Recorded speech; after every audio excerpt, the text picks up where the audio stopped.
Hello student, welcome to your class. આજનો session છે તેમાં જોવાનું છે આપણે પ્રક્રિયાનો ક્રમ. વિદ્યાર્થી મિત્રો, આપણે લાસ્ટ લેક્ચરની અંદર વાત કરી વેગ અભિવ્યક્તિ અને વેગ અચળાંકની. આજ ફરી એકવાર એક સ્ટેપ આગળ તરફ લઈ જઈએ. આજે સમજીએ પ્રક્રિયાનો ક્રમ વિશે, કે પ્રક્રિયા કયા ક્રમની છે, પ્રક્રિયા ક્રમ એટલે શું. ફરી એકવાર સમજવા માટે જ એક રિએક્શન લઈએ. રિએક્શન દર વખતે આપણે જે લઈએ છીએ તે જ A plus small B capital B gives C capital C plus D capital D. જ્યારે અહીંયા આપણે વેગ અભિવ્યક્તિ લખવા જઈએ, વેગ નિયમ લખવા જઈએ, તો લખી શકીએ કે વેગ is equal to K A raise to x B raise to Y.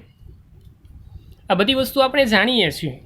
Okay, અને આ જેટલી વસ્તુ જાણતા હતા તે વિશે આપણે વાત કરી. હવે અહીંયાથી સમજવાનું છે ખાસ કરીને વેગ, જે પણ આ સૂત્ર છે તેના પરથી. અહીં તમારી પાસે જે એક્સ અને વાય જે છે એ આપણે જાણીએ છીએ તે મુજબ સાંદ્રતાના ફેરફારનો અંશ બતાવે છે કે કેટલી સાંદ્રતામાં ફેરફાર થશે પ્રક્રિયા દરમિયાન, અથવા તેમ કહી શકાય કે વેગના સંદર્ભમાં તે અગત્યના એક્સ અને વાય છે કે જે દર્શાવે છે સાંદ્રતાના ફેરફારને. તો સરળતાથી એ એક્સ અને વાયનો ઉપયોગ કરીને આપણે મેળવી શકીએ છીએ એક્સ પ્લસ વાય. જો એક્સ પ્લસ વાય હું કહું તો એક્સ પ્લસ વાય શું છે, હું એમ કહી શકું કે એક્સ પ્લસ વાય એ પ્રક્રિયાનો એકંદર ક્રમ છે. શું દર્શાવે છે? પ્રક્રિયાનો એકંદર ક્રમ દર્શાવે છે કે પ્રક્રિયાનો દર કઈ રીતે આગળ વધી શકે છે, કયા ક્રમ મુજબ આગળ વધી શકે છે. ઓકે, કે જેને કારણે એક્સ પ્લસ વાય એટલે કે જે ઘાતાંકો છે તે ઘાતાંકોનો સરવાળો. ક્લિયર? એટલા માટે હું ક્લિયર શબ્દોમાં વાત કરું કે જ્યાં એક્સ અને વાય એ અનુક્રમે પ્રક્રિયકો એ અને બીના સંદર્ભમાં ક્રમ દર્શાવે છે. શું દર્શાવે છે? ક્રમ દર્શાવે છે કે પ્રક્રિયકો કયા ક્રમના છે.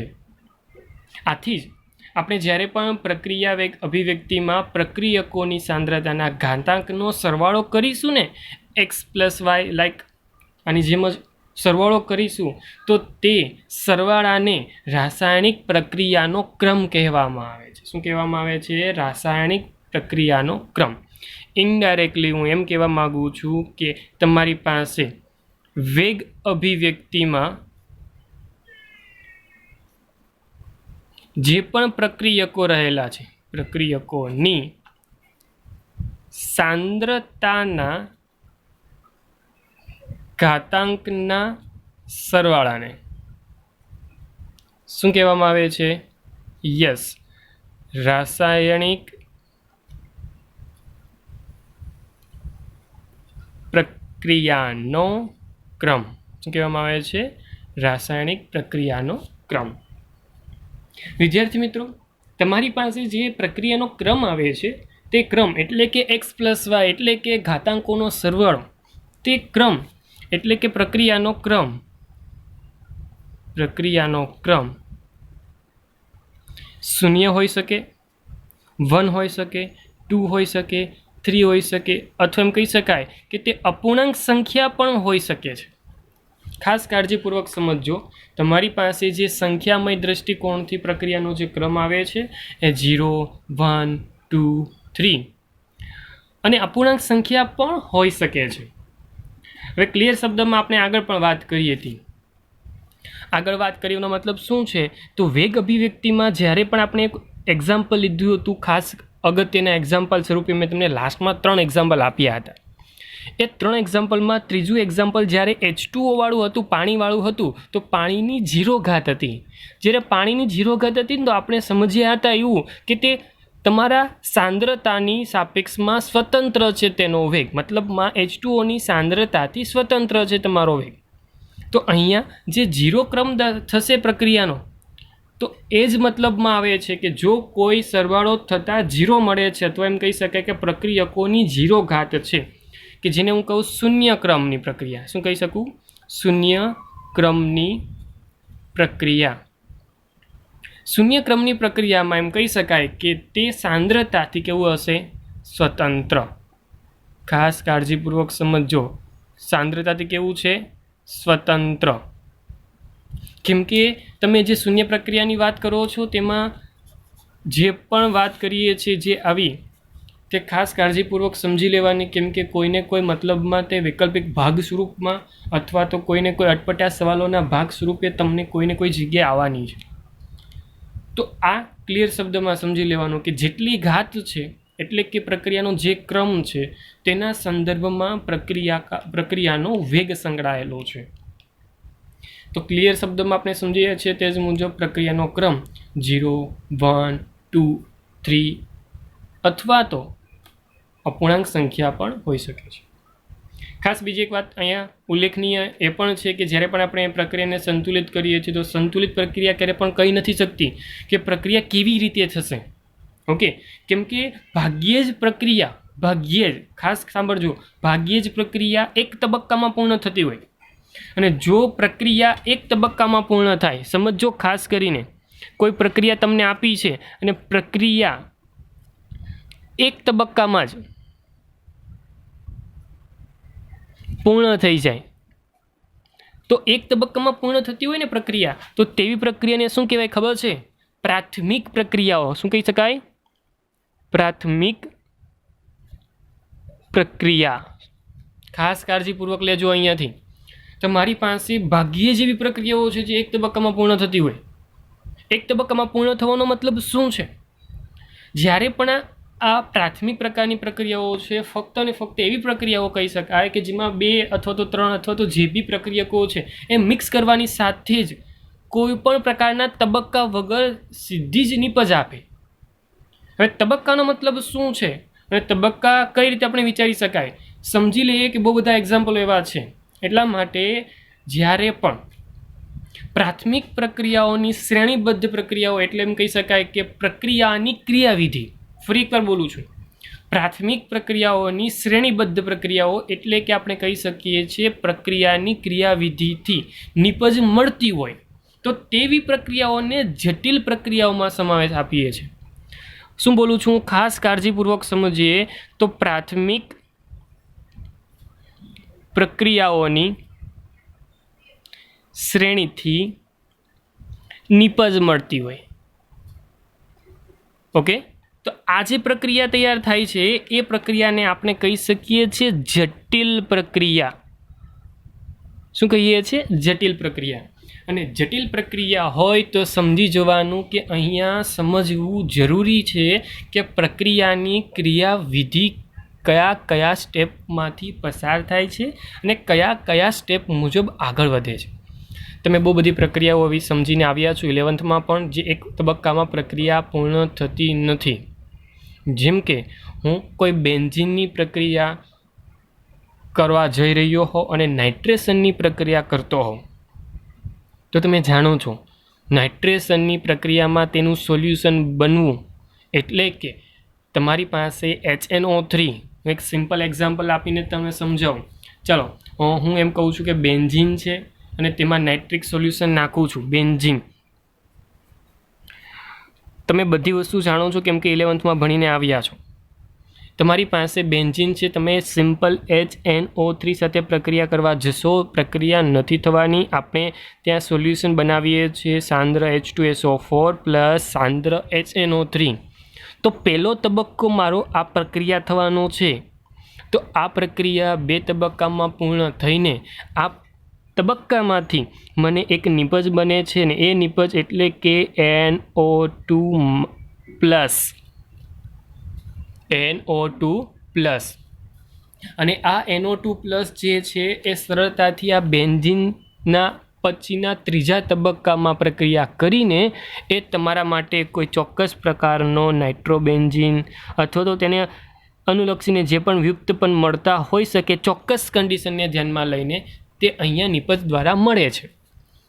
તો આ જે પ્રક્રિયા જે એક્ઝામ્પલ દ્વારા હું તમને સમજાવવા જઈ રહ્યો હતો એટલે તો સમજાવી રહ્યો છું તે જટિલ પ્રક્રિયાઓનો એક ભાગ છે જે સિમ્પલ એક તબક્કામાં નથી થઈ રહી, તે અલગ અલગ તબક્કાવાર આગળ વધી રહી છે જે કાળજીપૂર્વક અહીંયાથી જોઈ શકીએ છીએ. એવી બહુ બધી પ્રક્રિયાઓ છે જે સામાન્ય રીતે એક તબક્કામાં થતી નથી. બીજું એક એક્ઝામ્પલ આપું તમને, જેમ કે તમારી પાસે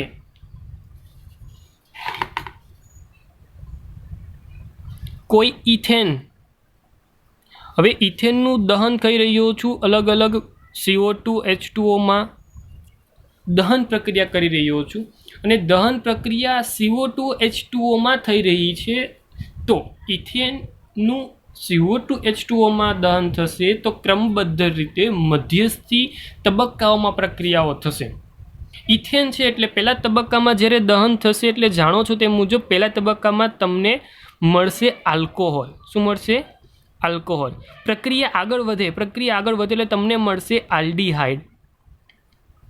ફરી એકવાર પ્રક્રિયા આગળ વધે એટલે તમને મળશે તેમાંથી અનુરૂપ એસિડ. આમ તબક્કા મુજબ પ્રક્રિયા આગળ વધે છે ને છેલ્લે તમને એસિડ મળે છે. તમને સીધું જ ઇથેનમાંથી એસિડ નથી બની શકતો. ધેટ મીન્સ અહીંયા હું કહેવા માગું છું કે તમારી પાસે જ્યારે પ્રક્રિયા હોય તો જરૂરી નથી કે એક તબક્કામાં થતી હોય, અને અહીંયા જરૂરી નથી એક તબક્કામાં થવા માટેનું કારણ એ જ છે કે પ્રક્રિયાઓ જટિલ પ્રક્રિયાઓમાં સમાવેશ પામે છે. તે પ્રક્રિયાઓ જટિલ પ્રક્રિયાઓ કહેવાય છે. તો અહીંયા ખાસ કાળજીપૂર્વક તમે સમજેલા આ બે શબ્દને, પ્રાથમિક પ્રક્રિયા અને જટિલ પ્રક્રિયાને મગજમાં ઉતારી દેજો, કેમ કે મોટાભાગની પ્રક્રિયાઓ જટિલ પ્રક્રિયાઓ હોય છે અને જટિલ પ્રક્રિયામાં શબ્દને યાદ રાખો, ક્રિયાવિધિ સમજવી પડશે. તો અને તો જ તમે સરળતાથી કહી શકો છો કે પ્રક્રિયાનો ક્રમ કયો છે, કેમ કે પ્રક્રિયાનો ક્રમ તે મુજબ નક્કી થશે કે તે શૂન્ય ક્રમની છે, પ્રથમ ક્રમની છે, દ્વિતીય ક્રમની છે કે કોઈ અપૂર્ણાંક સંખ્યાને અનુલક્ષીને છે. ચાલો વાત આગળ વધારીએ. તો અહીંયા વાત આગળ વધારતા હું ફરી એકવાર વેગ અચળાંકના એકમ તરફ જાઉં છું. આપણે લાસ્ટ સેશનમાં પણ વેગ અચળાંકનો એકમ મેળવ્યો હતો, પરંતુ અહીંયા વેગ અચળાંકનો એકમ ફરીવાર મેળવીએ. આપણે જાણીએ છીએ નોર્મલ પ્રક્રિયા ઉપર લખી છે તે મુજબ જ કામકાજ કરીએ. વેગ અચળાંક મેળવવા માટે આપણે કહીએ કે k ઇઝ ઇક્વલ ટુ, શું લખીએ? k ઇઝ ઇક્વલ ટુ વેગના છેદમાં a⁻x b⁻y. ઓકે, હવે આપણે સાંદ્રતાના સંદર્ભમાં કામકાજ કરીએ છીએ, એટલે સાંદ્રતાના સંદર્ભમાં કહેતા હોય તો વેગ એટલે કે સાંદ્રતાના છેદમાં સમય. ઓકે, છેદમાં a પ્લસ બીના સંદર્ભમાં આપણે વાત કરી રહ્યા છીએ અને x પ્લસ વાય બરાબર અહીંયા હું કહી દઉં છું n. અને સામાન્ય રીતે તમારી પાસે જે પણ ક્રમ છે x પ્લસ વાય એટલે કે પ્રક્રિયાનો ક્રમ દર્શાવે છે. શું દર્શાવે છે અહીંયા? પ્રક્રિયાનો ક્રમ. જે આપણે જાણીએ છીએ, હમણાં જ આપણે જોયું, પ્રક્રિયાનો શું દર્શાવશે? ક્રમ દર્શાવશે. તો ક્લિયર શબ્દ છે અહીંયા કે x plus y is equal to n, અને જે દર્શાવી રહ્યો છે પ્રક્રિયાનો ક્રમ. તો સિમ્પલ શબ્દમાં આપણે વાત કરીએ તે મુજબ a પ્લસ બી સાંદ્રતાના સ્વરૂપમાં છે, એટલે હું લખી દઉં સાંદ્રતા raise to x plus y એટલે કે n. ક્લિયર? સાંદ્રતાને ઉપરના સંદર્ભમાં લઈ જાઓ તો સાંદ્રતા ઉપર 1 ઘાત છે, 1 ઘાત છે, તો 1 માઇનસ n. સમયને પણ ઉપર તરફ લઈ જાઓ તો એ થઈ જશે -1. ફક્ત અહીંયા પૂર્ણ થતું નથી. હું વાત કરું શૂન્ય ક્રમની પ્રક્રિયા માટે, હું વાત કરું પ્રથમ ક્રમની પ્રક્રિયા માટે, એવી રીતે દ્વિતીય ક્રમની પ્રક્રિયા માટે, તો બધામાં આ વેગ અચળાંકનું મૂલ્ય બદલાતું જશે, વેગ અચળાંકનો એકમ બદલાતો જશે. સમજીએ, જો તમારી પાસે શૂન્ય ક્રમની પ્રક્રિયા છે, શૂન્ય ક્રમની પ્રક્રિયા ખાસ કરીને સમજો, શૂન્ય ક્રમની પ્રક્રિયા હોય તો n બરાબર કેટલા મૂકું? 0. શું મૂકીશ? 0. જો n બરાબર 0 મૂકવા જઈશ એટલે આપણે જાણીએ છીએ તે મુજબ તેનો એકમ બદલાઈને શું થઈ જશે? મોલ પ્રતિ લિટરમાં કન્વર્ટ કરું છું. ઓકે, 0 મૂકીશ એટલે 1 ઘાત થઈને, તો સાંદ્રતા એટલે શું થઈ ગયું? મોલ પ્રતિ લિટર. તો મોલ પ્રતિ લિટર ઇન્વર્સમાં છે એટલા માટે, અને સેકન્ડ છેદમાં છે ઇન્વર્સમાં છે એટલા માટે -1. ક્લિયર? જો વાત કરું પ્રથમ ક્રમની પ્રક્રિયા માટે, તો પ્રથમ ક્રમની પ્રક્રિયા માટે જો વિચારવા જતા હોય તો ક્લિયર છે કે અહીંયા મૂકવો પડશે n બરાબર 1 1 - 1 દેટ મીન્સ સાંદ્રતા 0. સાંદ્રતા 0 મતલબ કહી શકાય કે પ્રાથમિક ક્રમની પ્રક્રિયા એ સાંદ્રતાથી સ્વતંત્ર છે. ફક્ત ને ફક્ત કોના પર આધાર રાખશે? સમય પર, સમયના વ્યસ્ત પ્રમાણમાં તે છે. તો અહીંયા હું પ્રાથમિક ક્રમની પ્રક્રિયા સિમ્પલ શબ્દમાં કહી શકું તે મુજબ, અને દેખાઈ જ રહ્યું છે કે 1 - 1 0 થઈ જશે, એટલે સાંદ્રતાથી સ્વતંત્ર થઈ જશે. તો વેગ અચળાંક થઈ ગયો સાંદ્રતાથી સ્વતંત્ર. ચાલો આગળ વધીએ. દ્વિતીય ક્રમની પ્રક્રિયા. ચાલો દ્વિતીય ક્રમની પ્રક્રિયા તરફ આગળ વધીએ. તો દ્વિતીય ક્રમની પ્રક્રિયા ફરી એકવાર n બરાબર શું મૂકીશ? 2. તો 1 - 2 ધેટ મીન્સ -1. તો કહી શકાય કે મોલ પ્રતિ લિટર (-1) (-1) અને આ થઈ ગયું સેકન્ડ ઇન્વર્સ. હવે આને સાદુરૂપ આપું તો કદાચ આપણે કહી શકીએ કે -1 આપીએ તો તમે જાણો છો તે મુજબ તમારી પાસે આને લખી શકાય 1 મોલ પ્રતિ લિટર. ઓકે, એટલે 1 મોલ પ્રતિ લિટર એટલે કહી શકાય છેદનો છેદ અંશમાં આવે એટલે લખી શકાય litre mall inverse second inverse. સમજાયું? આ ભાગને કઈ રીતે લખી શકાય? ફરી એકવાર કહું તો 1/, મોલ પર લિટર, છેદનો છેદ અંશમાં એટલે કે લિટર અંશમાં આવી ગયો, અને મોલ છેદમાં છે એટલે લખી દીધો મોલ ઇન્વર્સ. આમ તમે આ જે ભાગ છે તેને ક્લિયર શબ્દમાં કહી શકો છો કે nth ક્રમની પ્રક્રિયા હોઈ શકે છે. કયા ક્રમની? nth ક્રમની પ્રક્રિયા. nth ક્રમની પ્રક્રિયા એટલે શું? તો કે સાંદ્રતાની 1 - n સમય (-1). આમ તમે ચોક્કસ રીતે વેગ અચળાંકના એકમોને મેળવી શકો છો, અને વેગ અચળાંકના એકમો તમને વૈકલ્પિક ભાગમાં વારંવાર પૂછાતા ભાગ સ્વરૂપે અહીંયા આવે છે. ક્લિયર? તમારી પાસે ફક્ત ને ફક્ત જોવા તે ભાગને, એટલે કે આપણે જોયો ભાગ પ્રક્રિયાનો ક્રમ. વિદ્યાર્થી મિત્રો, આ પ્રક્રિયાનો જે પણ ક્રમ છે તે ખાસ કાળજીપૂર્વક સમજવો, કેમ કે હવે હું ભાગ જે ડિસ્કસ કરવા જઈ રહ્યો છું તે તેની સાથે જ રિલેટેડ એક શબ્દ સાથે આગળ હું જઈ રહ્યો છું, અને એ શબ્દ એટલે કે આણ્વીયતા. પરંતુ ફરી એકવાર ક્લિયર કરું છું કે તમારી પાસે જો આણ્વીયતાનો શબ્દ ધ્યાનમાં આવે છે તો એ આણ્વીયતાથી ક્લિયર શબ્દમાં કહું છું તે મુજબ પ્રક્રિયાનો ક્રમ અને આણ્વીયતાને મિક્સ કરવાની જરૂર નથી. હવે અહીંયા આણ્વીયતા જે શબ્દ તમારી પાસે આવે છે, તમે આણ્વીયતા જાણો છો. ધોરણ 9ની અંદરથી આપણે આણ્વીયતા વિશે જાણીએ છીએ. ધોરણ 9માં પહેલી વાર આણ્વીયતા શબ્દો આવેલો. તેના સંદર્ભમાં જ હવે પ્રક્રિયાના સંદર્ભથી આપણે પ્રક્રિયાની આણ્વીયતાની વાત કરીશું. પ્રક્રિયકોની આણ્વીયતા શું છે? નેક્સ્ટ પોર્શન ખાસ કાળજીપૂર્વક સમજજો. હવે કન્ટિન્યુ જ રાખું છું લેક્ચરને, કેમ કે આ નેક્સ્ટ તૈયાર થયેલો જે પોર્શન છે તે ખાસ કાળજીપૂર્વક ધ્યાનપૂર્વક લઈએ કે જેને કારણે આપણે આણ્વિકતાને સમજી શકીએ છીએ. સમજીએ આણ્વિકતા. કેની આણ્વિકતા સમજી રહ્યા છે? પ્રક્રિયાની આણ્વિકતા. ખાસ કાળજીપૂર્વક વિદ્યાર્થી મિત્રો સમજવું. ઓકે, ચાલો. આણ્વિકતા. આણ્વિકતા જે સામાન્ય રીતે એમ કહી શકાય કે પ્રક્રિયાની આણ્વિકતા પ્રારંભિક પ્રક્રિયા માટે વ્યાખ્યાયિત કરી શકાય. ફક્ત ને ફક્ત પ્રાથમિક પ્રક્રિયા માટે. કોના માટે? પ્રાથમિક પ્રક્રિયા માટે જ આપણે તેને વ્યાખ્યાયિત કરી શકાય છે. જો ડેફિનેશન વાઇઝ કહેવા જાઉં તો ડેફિનેશન લખતો નથી હું.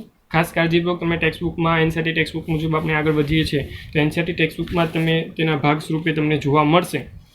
તો ફક્ત ને ફક્ત એને સમજાવી દઉં છું કે પ્રક્રિયાના અણુ અથવા એમ કહી શકાય કે પ્રક્રિયાના પરમાણુ આયન અથવા આયન અણુની સંખ્યા જે પ્રારંભિક પ્રક્રિયામાં ભાગ લે છે, ખાસ કરીને સમજો, એ પરમાણુ હોય, એ આયન હોય કે પછી કોઈ ચોક્કસ પ્રકારનો અણુ હોય, જે સંખ્યામાં પ્રારંભિક પ્રક્રિયામાં ભાગ લે છે અને એક સાથે અથડામણ અનુભવે છે. પ્રારંભિક પ્રક્રિયાની જ વાત કરી રહ્યો છું.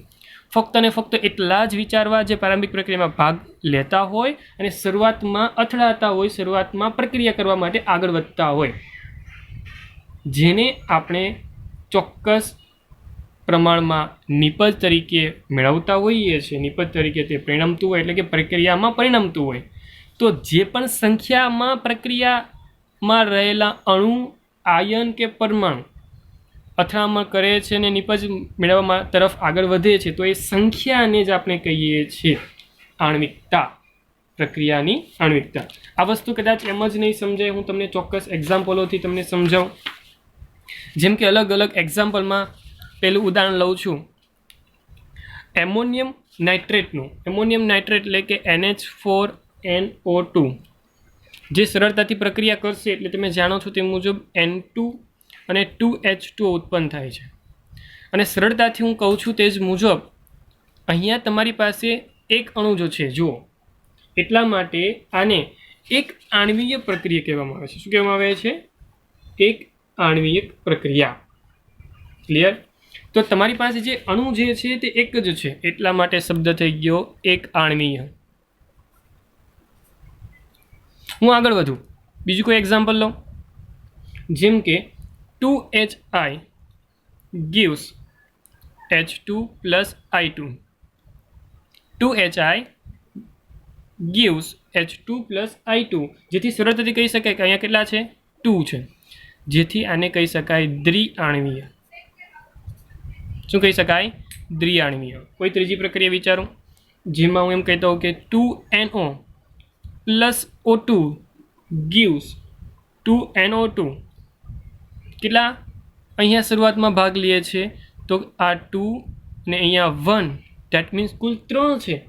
તો આને કહી શકાય ત્રિઆણ્વીય.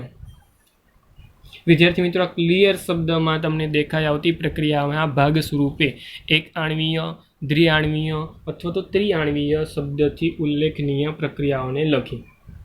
તો એ સ્પષ્ટ છે કે અહીંયા આપણે જોઈ રહ્યા છીએ તે મુજબ તત્વ, યોગ, મિતીય, ગુણિત જે પણ હોય આપણો તે પ્રક્રિયામાં સરળતાથી આણ્વિકતા દર્શાવવા માટે તત્પર છે. પરંતુ ફરી એકવાર પરંતુ અહીંયા આવ્યું, પરંતુ ફરી એકવાર આવ્યું એટલે સમજી જવાનું કે તત્વ, યોગ, મિતીય, ગુણિત એ જરૂરી નથી કે બધી જગ્યા પર હોય. વારંવાર આપણે કદાચ આ વસ્તુ પર પરંતુ એ ઊભા રહી જઈએ છીએ, ખાસ કાળજીપૂર્વક આપણે સમજીએ છીએ ત્યારે અહીંયા પરંતુ એ ઊભા છે. સર પરંતુ એ જ કેમ ઊભા રહી જાય છે? પરંતુ આપણે જાણીએ છીએ તે મુજબ જરૂરી નથી કે તત્વ, યોગ, મિતીય, ગુણિત જે હોય તે દર વખતે તેને દર્શાવે. જેમ કે એક એક્ઝામ્પલથી તમને સમજાવી દો કે જેથી તમે સરળતાથી સમજી જાઓ. તમારી પાસે એક પ્રક્રિયા લખું છું KClO3 plus 6FeSO4 plus 3H2SO4 gives KCl plus 3Fe2SO4 thrice plus 3H2O. હવે પ્રક્રિયા તમે જુઓ છો તે મુજબ તમે કદાચ પ્રક્રિયકોના તત્વ, યોગ, મિતીય, ગુણિત તો ગણી જ લીધા હશે. અને ક્લિયર શબ્દમાં એમ કહેવા જઈએ કે પ્રક્રિયામાં જે પણ આણ્વિકતા નામનો શબ્દ જે છે, જે સામાન્ય રીતે આપણે આગળના ટોપિક છે તે સાંકળીએ તો પ્રક્રિયાનો ક્રમ જે છે અહીંયા એ જ વસ્તુ તૈયાર થાય ને. આ ઘાતાંક 1 છે, અહીંયા ઘાતાંક 2 તૈયાર થશે, અહીંયા ઘાતાંક 1 પ્લસ x પ્લસ y એટલે 2 પ્લસ 1 3 એટલે ઘાતાંક 3 તૈયાર, એટલે આપણે ત્રિઆણ્વીય કીધું. તો એ પ્રમાણે વિચારવા જઈએ તો 6 પ્લસ 3 પ્લસ 1 એટલે 10 થવું જોઈતું હતું. તો પ્રક્રિયાનો ક્રમ 10 થવો જોઈતો હતો ને. પ્રક્રિયાનો ક્રમ કેટલો થવો જોઈતો હતો? પ્રક્રિયા ક્રમ 10 થવો જોઈતો હતો, પરંતુ તે ખરેખર છે નહીં. અહીંયા ખરેખર તમારી પાસે પ્રક્રિયાનો ક્રમ એ દ્વિતીય ક્રમ છે, એટલે કે દ્વિતીય ક્રમની પ્રક્રિયા છે. હવે કન્ફ્યુઝન તૈયાર થશે મગજમાં કે સર અવળી મોટી પ્રક્રિયાઓ તૈયાર થાય. આપણે શબ્દમાં વિચારીએ છીએ કે તમારી પાસે અંક ભેગા કરીને આપણે જે પણ સંખ્યા તૈયાર કરી x પ્લસ વાય જે પણ તૈયાર થાય છે એ આપણો ક્રમ દર્શાવે છે. પણ સર અહીંયા તો તમે 10 આવવા છતાં પણ દ્વિતીય ક્રમની લખી, આવું કેમ? હવે ખાસ કાળજીપૂર્વક સમજો. મેં તમને પહેલાં જ કીધું કે જટિલ પ્રક્રિયાઓ હોય તો જટિલ પ્રક્રિયામાં પ્રક્રિયાની ક્રિયાવિધિને સમજવી પડે. અને જટિલ પ્રક્રિયામાં જો તમે પ્રક્રિયાની ક્રિયાવિધિ સમજો છો તો ક્રિયાવિધિ દ્વારા તમે એ વસ્તુને કહી શકો છો કે પ્રક્રિયાનો ક્રમ કયો છે.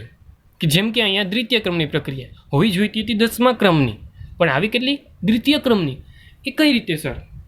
એટલા માટે જ સિમ્પલ શબ્દમાં ક્લિયર કરું તો એમ કહી શકાય કે જ્યારે પ્રક્રિયા થઈ રહી છે, હવે એક સિમ્પલ એક્ઝામ્પલથી આ વસ્તુને ક્લિયર કરાવવા માગું છું. મગજમાં ક્લિયર શબ્દને બેસાડી દેજો. મારે 5 કલાકનો સમય લાગી રહ્યો છે કોઈ કાર્ય પૂર્ણ કરવા માટે. એ કાર્ય 3 ભાગમાં વહેંચાયેલું છે. પહેલું કાર્ય કે જે સરળતાથી પૂર્ણ થઈ જાય છે, બીજું કાર્ય કે જેમાં બહુ જ લાંબો સમય લાગે છે, અને ત્રીજું કાર્ય કે જે ફરી એકવાર થોડા સમયમાં પૂર્ણ થઈ જાય છે. ફરી એકવાર હું એક કાર્ય પૂર્ણ કરવા માટે 3 સ્ટેપમાં મારું કાર્ય કરું છું કે જેને કારણે મારું 3 સ્ટેપની અંદર મારું કાર્ય પૂર્ણ થાય. ખાસ કરીને સમજો, આ એક્ઝામ્પલને જે સમજાવું છું તે મુજબ જે પહેલું કાર્ય છે તેને ઓછો સમય લાગે છે. સમજી લો કે 5 મિનિટમાં મારો પહેલો તબક્કો પૂર્ણ થઈ જાય છે. બીજો તબક્કો છે એ 20 મિનિટમાં પૂર્ણ થાય છે, અને ત્રીજો તબક્કો છે ફક્ત ને ફક્ત 2 મિનિટમાં પૂર્ણ થઈ જાય છે. આમ તમારી પાસે કોઈ પ્રક્રિયા, એટલે કે મારા માટે અત્યારે હતું કામ, મારું કાર્ય પૂર્ણ કરવા માટે ફક્ત ને ફક્ત 3 તબક્કાની જરૂર હતી. મેં 3 તબક્કા પૂર્ણ કર્યા એટલે મારું કાર્ય 5 + 20 25 + 2 27 મિનિટમાં પૂર્ણ થયું. તો 27 મિનિટની જે પણ રિક્વાયરમેન્ટ છે એ પૂરેપૂરું કાર્ય કરવા માટે થઈ. ઓકે, આ વસ્તુ તમને સમજાય? હવે આ વસ્તુ જે તમે સમજો છો એને પ્રક્રિયાના સંદર્ભમાં વિચારો કે કોઈ એક પ્રક્રિયા પૂર્ણ કરવા માટે મને કુલ 27 મિનિટ લાગે છે. જો 27 મિનિટ લાગતી હોય તો એ 3 તબક્કામાં થતી પ્રક્રિયા છે. પહેલો તબક્કો એટલે કે હું એમ કહેવા માગું છું કે મારે એમાંથી બી મેળવવો છે. ખાસ સમજજો, એ પ્રક્રિયક છે, બી નિપજ છે. પરંતુ જ્યારે પણ એ એટલે કે પ્રક્રિયકો જે ભેગા મળીને બી બનવા તરફ આગળ વધે એટલે પહેલાં બનાવે શું? તો કે પહેલાં બનાવે છે કોઈ એક્સ. ઓકે, આ એક્સ પહેલાં બનાવે છે. પછી શું બનાવે છે? તો કે પછી બનાવે છે કોઈ વાય, અને પછી બનાવે છે કોઈ બી. ધેટ મીન્સ એમ કહેવા માગું છું, આ પહેલો તબક્કો તૈયાર થયો, આ બીજો તબક્કો તૈયાર થયો, અને આ ત્રીજો તબક્કો તૈયાર થયો. પહેલા તબક્કાને પૂર્ણ થવા માટે 5 મિનિટ લાગી, બીજા તબક્કાને પૂર્ણ થવા માટે 20 મિનિટ લાગી, અને ત્રીજા તબક્કાને પૂર્ણ થવા માટે 2 મિનિટ લાગી. ક્લિયર શબ્દમાં સમજ પડી જશે આ પ્રક્રિયાને. તો હું એમ કહું કે સૌથી ધીમો તબક્કો કયો? 20 મિનિટ. હું આ તબક્કાને હટાવી લઉં તો પ્રક્રિયા એકદમ ફાસ્ટ થઈ છે એમ કહી શકું? યસ, કહી શકાય. ધેટ મીન્સ કે તમારી પાસે જ્યારે પણ કોઈ પ્રક્રિયાઓના તબક્કામાં એવો કોઈ તબક્કો છે કે જે સમય વધુ લે છે, તે તમારી પ્રક્રિયાનો ક્રમ અથવા તો પ્રક્રિયાનો વેગ નક્કી કરે છે. ફરી એકવાર બોલું છું અને કાળજીપૂર્વક સમજજો, બહુ જ અગત્યતા આપીને સમજજો કે તમારી પાસે પ્રક્રિયાનો કોઈ એવો તબક્કો કે જે સામાન્ય રીતે બહુ જ વધુ સમય અથવા તો પ્રક્રિયાનો મોટા ભાગનો સમય વાપરી લે છે, તો એ તબક્કો પ્રક્રિયાનો ક્રમ નક્કી કરે છે, અથવા એમ કહી શકાય કે પ્રક્રિયાનો વેગ નક્કી કરે છે. જે તબક્કાને આપણે કહેવામાં આવે છે વેગ નિર્ણાયક તબક્કો. શું કહેવામાં આવે છે? વેગ નિર્ણાયક તબક્કો. તમારા બધા જ સવાલના જવાબ ફક્ત ને ફક્ત આ એક સ્ટેપ પાસે છે, વેગ નિર્ણાયક તબક્કા પાસે. તમારે સાચો પ્રક્રિયાનો ક્રમ જાણવો છે? હા, જાણવો છે તો સમજી લેવાનું કે વેગ નિર્ણાયક તબક્કામાં વપરાયેલા પ્રક્રિયકો કયા છે, તેનો તત્વયોગમિતીય ગુણિત કયો છે, તો તમે એ પ્રક્રિયાને જાણશો તો ક્લિયરતાથી સમજી શકશો કે તમારી માટેનો ક્રમ કયો છે, એટલે કે તમારે પ્રક્રિયાનો ક્રમ કયો છે, તે પ્રક્રિયાનો વેગ કેટલો થશે, જે તમે એકદમ સરળતાથી ક્લિયર કરી શકો છો, સમજી શકો છો, અને એ વસ્તુ તમને સરળતાથી સમજમાં આવશે. ફક્ત ને ફક્ત પ્રક્રિયાની ક્રિયાવિધિ સમજવાથી અને તે પ્રક્રિયાની ક્રિયાવિધિમાંથી રેડ ડિટરમાઇન સ્ટેપ, એટલે કે ઇંગ્લિશ વર્ઝનમાં આમ કહીએ છીએ કે રેડ ડિટરમાઇન સ્ટેપ એટલે કે વેગ નિર્ણાયક તબક્કો, RDS. ફરી એકવાર હું આ વસ્તુને એક્ઝામ્પલ દ્વારા સમજાવવાની ટ્રાય કરું છું, અને એક્ઝામ્પલ દ્વારા સમજાવીને આ વસ્તુને ફટાફટ ક્લિયર કરીએ. તમારી પાસે કોઈ એક પ્રક્રિયા છે, ખાસ કાળજી આપીને સમજો પ્રક્રિયાને. 2H2O2 gives I માઇનસ, અને તે આલ્કલાઇન માધ્યમમાં થતી પ્રક્રિયા છે કે જેને કારણે 2H2O અને O2 ઉત્પન્ન થાય છે.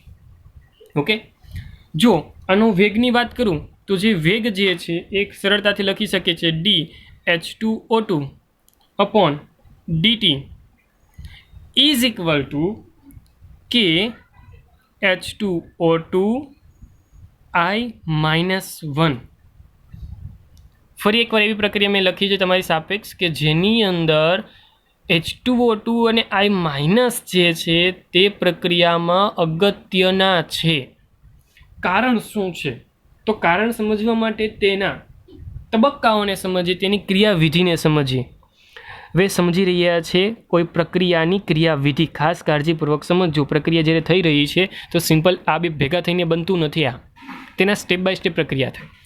તો એ 2 સ્ટેપમાં થતી પ્રક્રિયા છે. તો પહેલો તબક્કો શું છે? તો કે પહેલો તબક્કો એવો છે કે 1 મોલ એ તેના I- સાથે વપરાશે અને સરળતાથી તમને મળે છે H2O પ્લસ IO-. હવે આ IO- છે ને એ ફરી એકવાર આ બીજા મોલ સાથે પ્રક્રિયા કરશે. 1 મોલ ઓલરેડી વપરાઈ ગયો છે, બીજો મોલ છે હવે ફરી એકવાર પાછો વપરાશે, અને તેમાં સાથે પ્રક્રિયક તરીકે કોણ આવે છે? હવે IO- જે પ્રક્રિયામાં ઉત્પન્ન થયું છે, અને સરળતાથી તમને પ્રક્રિયામાં આપશે H2O plus I- plus O2. આમ તમારી પાસે સરળતાથી નિપજ તરફ તમે આગળ વધો છો. I- જે ઉદ્દીપકીય રીતે કામકાજ કરતો હતો ફરી એકવાર તમને પાછો મળ્યો, એટલે આપણે તેને ઉદ્દીપકના ભાગ સ્વરૂપે વાપરીએ છીએ. એટલે આપણે એમ કહીએ છીએ કે I- ઉદ્દીપક છે, પરંતુ ખરેખર તો અહીંયા તે પ્રક્રિયામાં સમાવેશ પામે છે, પ્રક્રિયા તેના પર આધાર રાખે છે. સમજ પડી ગઈ? તો અહીંયા શબ્દમાં ક્લિયર શબ્દ એ જ છે કે તમારી પાસે એક ઘાત છે. તો આ પ્રક્રિયા દ્વિતીય ક્રમની છે. કયા ક્રમની છે? દ્વિતીય ક્રમની છે. સાથે એમ પણ કહી શકીએ છીએ કે તે દ્વિઆણ્વીય પ્રક્રિયા છે. ઓકે, અને તમારી પાસે આ 2 તબક્કા પરથી એ વસ્તુ ક્લિયર થઈ જવી જોઈએ કે તમારી પાસે જે 2 તબક્કા છે ને તેમાં તમારો પહેલો તબક્કો એ સામાન્ય રીતે રેડ ડિટરમાઇન સ્ટેપ છે, એટલે કે વેગ નિર્ણાયક તબક્કો છે. એટલા માટે જ તેના પ્રક્રિયકો આપણે લીધેલા છે H2O2 અને I-. જો ક્લિયર? એટલા માટે કહી શકાય છે કે રેડ ડિટરમાઇન સ્ટેપ માટે જે પણ યોગ્ય હોય તબક્કો તે અને તે જ તમારા માટે વેગ નક્કી કરે છે, તે અને તે જ તમારી માટે આણ્વીયતા નક્કી કરે છે, અને તે જ તમારી પ્રક્રિયાનો વેગ નક્કી કરશે. ક્લિયર? આમ તમારી પાસે જે પણ તબક્કો ધીમો તબક્કો છે એ તમારા માટે અગત્યનો સાબિત થાય છે, અને એ અગત્યતાથી તમે એ વસ્તુને સમજો તો અને તો જ તમે આ 2 પ્રક્રિયાને સમજ્યા પછી, એટલે કે પ્રક્રિયાની ક્રિયાવિધિને સમજ્યા પછી તમે સરળતાથી તમે કોઈ પ્રક્રિયા માટે વેગ નક્કી કરી શકો છો, જેનું વેગ સમીકરણ તૈયાર કરી શકો છો. વિદ્યાર્થી મિત્રો, એક નાની બાબત કાળજીપૂર્વક તમારી સાપેક્ષ રજૂ કરીને આજનો સેશન સ્ટોપ કરું છું. તમારી સાપેક્ષ રજૂ કરું છું અમુક પોઈન્ટ્સ, જેમ કે એ વસ્તુ તમને દર્શાવવા માટે તત્પર થશે કે તમારે જે પણ આણ્વીયતા છે તે અને પ્રક્રિયાનો ક્રમ જે છે તે એકબીજાથી કઈ રીતે અલગ પડે છે. ઓકે, સમજીએ ખાસ કાળજીપૂર્વક. તમારી પાસે પ્રક્રિયાનો ક્રમ અને બીજી તરફ આવે છે આણ્વીયતા.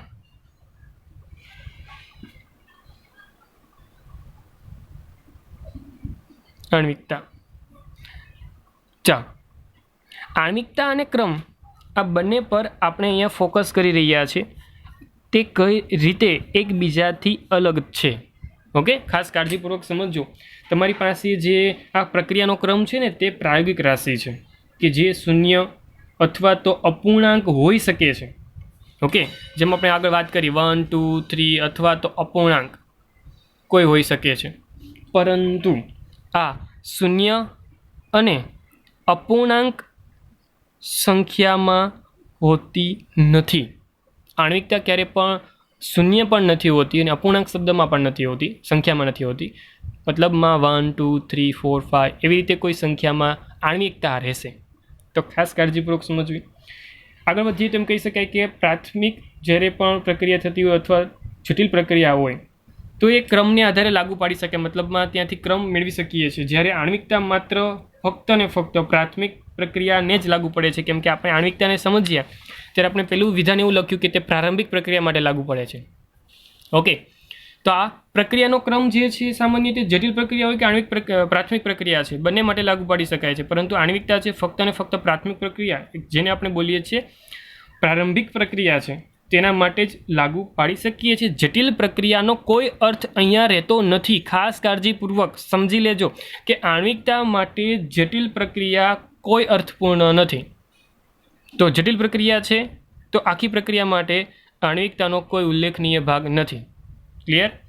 એન્ડ એટ ધ લાસ્ટ, જટિલ પ્રક્રિયા માટે ક્રમ સૌથી ધીમા તબક્કા વડે દર્શાવી શકીશું. જેમ આપણે વાત કરીએ છીએ તે મુજબ રેટ ડિટરમાઇન સ્ટેપ સૌથી ધીમા તબક્કા વડે દર્શાવી શકીએ છીએ. અને સૌથી ધીમા તબક્કાની આણ્વિકતા એકંદરે પ્રક્રિયાના ક્રમ વિશે દર્શાવે છે, જે આપણે વાત કરી ઓલરેડી. ક્લિયર ને? ફરી એકવાર શબ્દ મારા બોલું છું. જે જટિલ પ્રક્રિયા છે, જટિલ પ્રક્રિયા જે છે કે જેની અંદર ધીમો તબક્કો જે હતો તે ધીમો તબક્કો સરળતાથી આપણે તેની આણ્વિકતા દર્શાવી શકીએ છીએ 1 + 1 2, અને ધીમા તબક્કા પરથી જે પણ આણ્વિકતા મળે છે તેના મુજબ જ આપણે પ્રક્રિયાના ક્રમ વિશે પણ વાત કરી શકીએ છીએ. પ્રક્રિયાના ક્રમથી આપણે તેને ઓળખી શકીએ છીએ. પ્રક્રિયાનો ક્રમ તમને મળી શકે છે. વિદ્યાર્થી મિત્રો, આમ પ્રક્રિયાનો ક્રમ અને આણ્વિકતા અલગ છે. આજનો સેશન બહુ જ લાંબો ચાલ્યો. નો ડાઉટ તમને કંટાળો આવ્યો હશે થોડો ઘણો, પરંતુ આજના સેશનને ખાસ કાળજીપૂર્વક સમજજો, કેમ કે આજનો સેશન જે પણ આપણે સમજ્યા છીએ, જે પણ વસ્તુ આપણે સમજી છે તે બે ભાગને ધ્યાનમાં લઈને સમજી છે. નંબર 1 પહેલો ભાગ જે સમજ્યો તે હતો પ્રક્રિયાનો ક્રમ, અને નંબર 2 આણ્વિકતા. ઓકે, આ જે બંને ભાગ સમજ્યા છે તેને કાળજીપૂર્વક સમજીને આપણે આગળ વધી શકીએ છીએ. પરંતુ જો આ વસ્તુ તમારી કાચી હશે તો આગળ તમને તકલીફ પડે એવી વસ્તુ તૈયાર થશે. તો આઈ વિશ કે તમને આ બધું સમજ પડી ગઈ છે. ન સમજ પડી હોય તો પ્લીઝ કોમેન્ટ મી. અને ખાસ કરીને હું ચોક્કસ વાત કરીશ કે જો તમને નથી સમજાતી મને પૂછી શકો છો. ઓકે, પરંતુ ખાસ કાળજીપૂર્વક ધ્યાનપૂર્વક સમજવું પહેલાં, પછી પૂછવું. ક્લિયર? તો આમ આજના સેશનને અહીંયા સ્ટોપ કરું છું. હું છું તમારો મેન્ટોર શિક્ષક હિમાંશુ સરજારા સર.